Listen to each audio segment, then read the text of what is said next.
Béton. Béton. Béton. Béton. Béton. Merci beaucoup.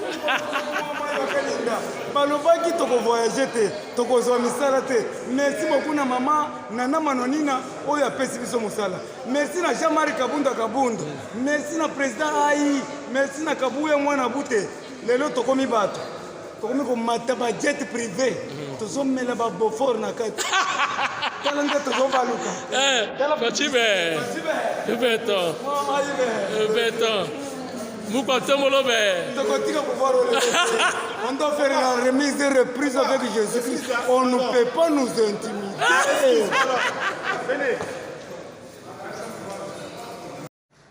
Voilà, chers internautes, bonjour, Tindika Télévision. Les noms on va trotter la tribune ma réponse. Ma réponse est la vidéo. Ma question nion ce qu'on s'est posé, ma camunion se posa pour l'oba. Oyo nion se qu'on circuler na internet. Chef de l'État Zawa puis na célèbre émission moko spéciale donc ma vidéo est pour l'oba la place nanga. Atiki ma vidéo est l'oba. Na l'oba nanga milité Angèle Pumbu apekisinga na l'oba. Botungisa ete ayebi pourquoi pekisinga na loba lelo ba vidéo eloba mingi koleka nga moko eza spécial pour ba réponse makambo ya kabundi makambo ya kambuya nyonso pour ba réponse lelo Fachi Béton aza wapi bozo ba réponse kaka na vidéo oyo na tsheli bino kizobazo ba sélection ya ba vidéo nyonso bozo ba réponse na ba question okoza komituna mais na ko expliquer bino zaki na makambo azandu enquête et bandit, donc très bientôt je crois en Gobila à s'occuper dans Zanoté. Baza kozwa siko gestion ya Zanu na ba conseiller na comité oyo ba mokonza moko tchaki en place na osala sujet ma Ramazan na mona ba besoin changer Ngobila netika ma Ramazan bye bye. Na suka pe na olobate bota la nyonso ko lekali na sala bino sélection ba vidéo ya kitoko et c'est pelisa bino nyonso bolinga Tindika télévision. Ngana bino okabana te na lela bino ya to boza toujours branché la Tindika pour sepela kaka ndenge ezalaka et puis échanger kati pe ko rater. Merci et à très bientôt. Botala sikoyo ba et comment dirais-je ma vidéo na bongisi pour na bino ou dans la service. Merci beaucoup. On est ensemble. À suivre. Botala sikoyo to bandela wapi. Regarde. Président Blanchard, bonjour. Bonjour. Kinshasa et Ningani, présidence de la République et Ningani, une information qui circule comme quoi Augustin Kabouya, secrétaire général, il y a UDPS, a Thiebaseme qui n'a na misala. Entre autres, Nana Manouanina Kiumba, ministre près le président Azali, sœur, il y a moi aussi, il y a Augustin Kabouya. Et puis, Azali membre Koutou, il y a UDPS. Le col a outil côté à campus, yonde président cellulaire, il y a côté wana. Il y a côté na yo soki ya solo, nana manouani na outil pas na yote. Bon, avec merci beaucoup mon frère Papi de venir me visiter dans mon bureau. Vous voyez que je suis en plein travail. L'excellence, d'abord je salue le secrétaire général Augustin Kabouya Chulumba par rapport à ce qu'il est, de ce qu'il fait pour le parti. Vous savez, gérer le parti dans les contextes... Émission nationale à Lingala, hein? Et ça va bien. Gérer le parti dans le contexte où il y a des amis facilité. Je salue le secrétaire général Augustin Kabouya. Et en plus, ma professeure Nana Manonina, qui Azali, belle-sœur et secrétaire général. Bon, il y a Zamouta Massimanimba, il y a vraiment ça Kouilou.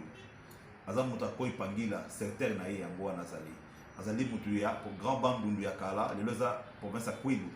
Azali professeur à l'université à Kinshasa, et puis Azali membre de la cellule Nangaï, Azali Bambou les Ben la cellule Nangaï comme membre de la cellule. Donc, au bazo, le baron des anangos, spéculation, je peux dire que le droit le Kouta. Donc voilà, je suis son président de la cellule, il a travaillé. D'ailleurs, j'ai une photo, je vais te montrer la photo. Elle était ici, donc une photo, j'ai plusieurs photos, mais ça, j'ai trouvé ça. Voilà, elle était à la cellule ici, c'est à la réunion de la cellule. Ça fait plusieurs années, une année, 2 ans passés. Elle était là comme tous les membres. Donc c'est pour dire que ce sont des spéculations, des choses à ne pas suivre. Et les Congolais sont comme ça. La haine là, c'est habituel. Donc on met ça à côté, c'est pas important. Donc on va bien à diabo, donc il y a diabolisation. Oui, il y a diabo, 2 ans, thème à ça dit thème à c'est un diabo, c'est un équipe doki. Donc beaucoup de normalité. Moutaza prêt à couper ça, le goza yoté. ils ont normalité. Donc, professeur Nana, membre de l'UDPS, membre actif de la cellule Rond-Point Regeni, il y a déjà maman à la cellule. Dans la conférence, moi, ma maman, c'est dans la photo dans l'Axayo, attendez, j'ai fait une conférence avec maman, et il y a une animatrice, voilà, conférence où il y a ma maman, dans la Mokala, dans la de fête, elle n'a même pas ministre. Ça de fait les jumelles, ils ont venu Maloula, numéro 1, na point, na Rigini. Il y a un animaka le 8 mars, ils n'ont même pas ministre, donc ils ont des spéculations, ils ont des donc biso à combattant, biso à cadre et moka, biso à tout dossier la IDPS n'est solo, bloc à bourgeois, ils ont carré. Ils ont zéro. Donc c'est-à-dire, ceux qui payent à ceux qui infiltrés, dès le na base Bayamba qui était.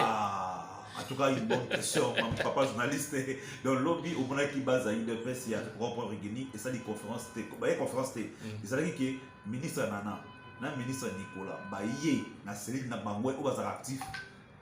Le Tara ministre, il y a une cellule na Yé, quoi ça la réunion. Bon.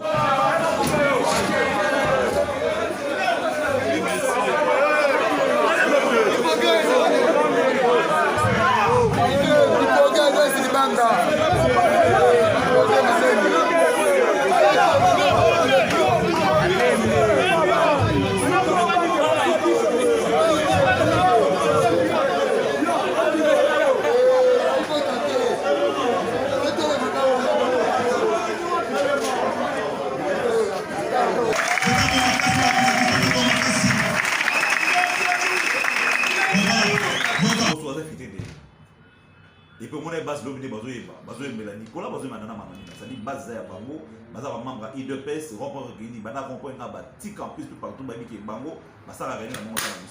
Donc, secrétaire général Augustin, ça m'a montré correct, tout peut ça, le Mimanaï, tout est Merci, peut-être moi, conseil que vous ça dans bateau, vous ça la fausse information, c'est aussi important. Bon, on appelle ça conseil de la bandogité. Moi, je suis un diable, avec le diaboliser, mais tout le conseil a changé été. On a eu un des autres dominés, mais bato mtema malamu boyeba ke nana manoni na Kumba ministre o après à présent ya Mboka na Nicolas Kazadi baza membre ya cellule o ya biso ya Rond-Point Regeni. Au terme d'un séjour de 62 heures à Lubumbashi, le chef de l'État Félix-Antoine Tshisekedi Tshilombo a repris son avion pour New York où il va participer à la 76e Assemblée générale de l'Organisation des Nations Unies. Avant son départ du chef-lieu du Haut-Katanga, le président de la République est allé réconforter à nouveau la veuve et les enfants Kyungu affligés par cette perte et leur témoigner de toute sa compassion. La veuve Mireille Masengu Bibi Mouloko et les enfants Kyungu ont passé un quart d'heure avec le chef de l'État visiblement aussi affecté par la disparition de ce baobab de la politique congolaise et un des soutiens inconditionnels de son pouvoir. Mobilisée autour de la résidence des Baba Kyungu, la famille politique de Gabriel Kyungu Wakumwanta, à savoir l'UNAFEC, a remis un mémorandum au garant de la nation. Au moment des hommages publics de leur leader, les responsables de l'UNAFEC avaient fait part de leur détermination pour soutenir le président de la République, Félix-Antoine Tshisekedi Tshilombo, comme le faisait ouvertement Baba Kyungu. Le Premier ministre Jean-Michel Samaloukonde, le directeur de cabinet du chef de l'État Guilain Nyembo et les gouverneurs de la province Jacques Kiaboula ont accompagné le chef de l'État. L'environnement autour de nous l'indique mieux. Nous sommes devant le siège de Nations Unies en plein Manhattan ici à New York. Et c'est dans ce bâtiment derrière nous que se tiennent depuis quelques jours les travaux de la 76e Assemblée générale de Nations Unies. Plusieurs chefs d'État et de gouvernement sont attendus pour cette session qui se tient dans un contexte assez exceptionnel de la Covid-19. D'ailleurs, le thème en dit long, miser sur l'espoir pour renforcer la résilience afin de se relever de la Covid-19, reconstruire durablement, répondre aux besoins de la planète, respecter les droits de personnes et revitaliser l'Organisation des Nations Unies. On sent par ce thème une volonté de rebâtir avec notamment l'épineuse question de la gestion de la crise de la Covid-19 en Afrique comme dans le monde. Et parmi les personnalités annoncées ici à New York figure le président de la République démocratique du Congo et président en exercice de l'Union africaine. Félix-Antoine Tshisekedi Tshilombo sera ici à New York le lundi 20 septembre 2021. Il devra prendre parole le lendemain du haut de la tribune de de Nations Unies. Un discours aux multiples attentes. La situation économique à travers le continent sera sans nul doute parmi les points du discours du président Tshisekedi. Les relations entre États africains avec la question du grand barrage de la Renaissance comme celle du changement climatique font partie également des attentes. La situation sécuritaire d'abord dans son pays, la République démocratique du Congo, où 2 provinces, l'Ituri et le Nord Kivu, sont en état de siège, mais aussi en qualité de président en exercice de l'Union africaine. On attend un argument de la position déjà connue de l'institution Union africaine sur notamment la situation en Guinée. D'autres thèmes comme les droits de l'homme ou encore l'autonomisation de la femme ne devraient pas manquer à ce grand oral de Félix Antoine Tshisekedi Tshilombo prévu pour ce mardi à 14 h. Il sera 19 h à Kinshasa. New York, Patrick Michel Moukoui sur les images de Coco Molicho et Antantina.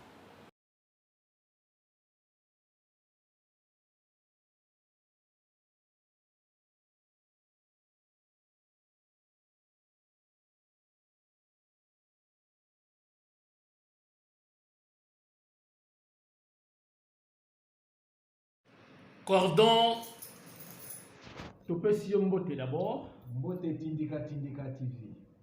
Toye koluka yo parce que mboka eza ya koningana. Audio ya liboso bimaki. Kabuya, comment dirais-je, Kabunda, ou président Kabunda, a discuté na Bamura, na cité de Loya, a yebisi bango yazanani devant chef de l'État. Audio wana eleki sikoto kotina audio ya mibale ça la succès. Kabund a toboli bapine ya Jeep ya Mama Mart et puis Augustin Kabuya né à futi yango. Tobandi na des questions on a répondre émission. Vraiment Tindika Kinshasa webilombo makaja zake oluba Kinshasa mboka bilobela. Donc Kinshasa batu balingi koloba loba. Vous savez mutuloko la président Aïe Jean-Marc Kabound que j'ai salué en passant ali mutu ya moralité ali kolo ya kosakanate.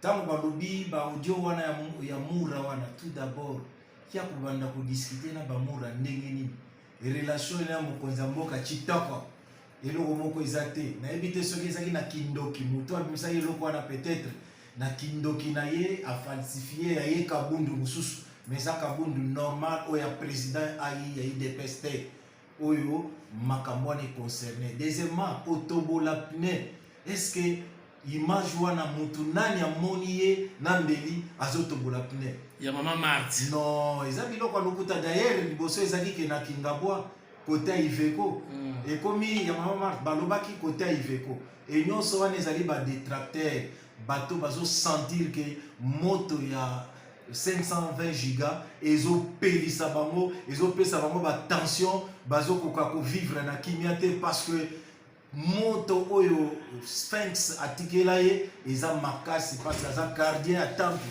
ya parti na biso IDPS. Donc bilo basango nyonso na bandeko balanda biso na internet ezali lokuta Kabunda zali muta moralité ya likolo ya makasi et puis c'est un monsieur très respectueux. Très respectueux. N'est fallu pour parlovaka respect na président Aïe. Donc Kabuya a foutu ma peigne wana te. Des habitants à l'okuta, ce sont des choses qui n'existent pas. Et bandaboni, maman Marthe, c'est notre maman, azo mérité respect. Ndengeni ne bandaya ki notobola pinene. Est-ce que Mbela qui bombe ou bien ni? Et bongo ba jipe maman Marthe otamula samba soda. Vraiment atayomoko, atayomoko. Ta lokuta obi vraiment bato botam sa basango na bosili. Bolugelo muso sala parce que aussi maté ba information na bino ezali vraiment mopanzi. Même mettre la mère azali wana akobakisa ngai donc à la kisake elze loko lokuta mettre la mère. Voilà mais inviter une émission pour mettre la mère les gars akunda kaka. Donc allez là parce que yo m'te invité. Exemple plateau là mais bon invité quand même bon. Tu peux invitation à naté. Bon maître je pense que basango ndenge to tambola Kabunda to boli bapine Mama Marte Kabuya ye afuti yango on a histoire ni nous.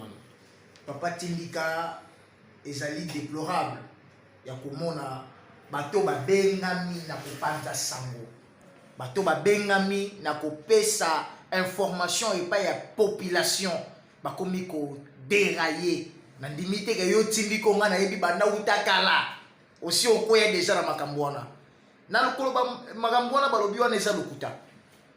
Le président Jean-Marc Kabound à Kabound, en qui jamais Koko m'a niveau. Pe ekobana ndenge ni conception wana. Oyebi lo mobiso ba psychologie to lobaka. Po muto asa le loko. Et ça na ba étape to lobaka na conception. Ya idée, toujours délibération, toujours décision, pe exécution. Donc ba na conception ya idée, c'est une entorse. Et loko baza ko lobaka wana. Ngai ne na zaboye nazali tshisekediste kabundiste. Donc pourquoi? Mais oui. Non, mais je suis l'initiateur principal. Il y a le kaboundisme. Mais je parle de la philosophie, de la vision. Le kaboundisme, c'est une task force d'accompagnement du séquedisme. Il y a exécution, il y a accomplissement, il y a pérennisé. Il y a non, c'est d'abord une philosophie. Je suis un scientifique. Maître Lambert Nkachama que je suis, c'est une d'abord philosophie. Et je suis un scientifique. Donc il faut que de part et d'autre, je parle d'une philosophie, d'une vision. En tant que kaboundiste, je ne vois pas un Kabound faire ça. Kabound a été proclamé par les Sphinx délimité. Alors voilà, maintenant je vais vous présenter le président de la fédération de Holomami. C'est M. Jean-Marc Kabound à Kabound. C'est un véritable héros. Quand les Sphinx c'est limité, moi tshisekediste, Nayoki, papa Nangaï, mon géniteur, Alobi, Kabound est un véritable héros. Le kaboundisme, c'est une task force d'accompagnement. Il y a réalisation. Il y a pour faire éterniser le tshisekedisme. Soyez bisanga, Moutou, loko la Kabound, Kokitabilo Kwana, ça c'est faux et archi faux. Mais tu vois, Bissamango, tant que vous avez Makamboana pour Kabound, en réalité, vous avez la publicité. Mais si vous avez la publicité, vous avez le mal. Vous voyez, Moutou a établi Kabound, le Dieu très haut, le Jéhovah, le Dieu tout-puissant, à cause de l'Anzéna. Parce que Kabound, Moutou Mokote, Olobili Kamboui, allez, Kalaté va répondre non. Pépi Sopé Tozana, mais c'est Kapongo, Té Poto les Katoba n'a pas répondre. Non. Dans le Lukibino. Au Lukibiso, le Lukibiso, au Yako Lukande, version à Malam, le Pécio version à Malam. Kabounda, au qui jamais au à niveau, il y a Kotobo la Bapinaire, Maman Mat, Azama Maboti Kabound. Kabound a beau Kwamina Maboka Maman Mat. Au Kobi Sangaï que Kabound a beau ya paranaye. C'est faux. Et il ne peut même pas arriver à ce niveau-là. Je connais bien, je suis kaboundiste. Le kaboundisme, c'est, premièrement, le kaboundisme, c'est l'incontournabilité. Aucun va contourner le kaboundisme. Deuxièmement, c'est la vision. Nous avons la vision musica. Il y a un kabound, tout aigle.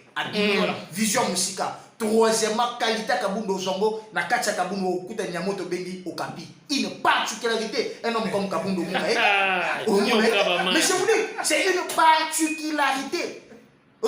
Donc, yo koyebi sana Kabound na bilo kwa jamais tindika vraiment toyebi te soki yo boki biloko bona ba TV na ba chaîne YouTube ba 5 millions de vues tindika ngo etambola la monde entier Kabound o mona biloko wana te JMK Kabound 520 giga o mona biloko wana te soki nga moko lelo mettre Lambert Kachama na leki na chaîne na yo pour na paix cette information et le cette information est entachée d'une certaine sincérité et véracité. Je vous remercie. Ok, toi aussi ça n'a pas parce qu'il y a des bandes qui conclure. Pour conclure, les alliés que tant mon maître Kachama le bien rappelé un jour moko, takaki na batumoko boina TV, na ke mona ye na bi président, na lingi to répliquer abi assoyez-vous.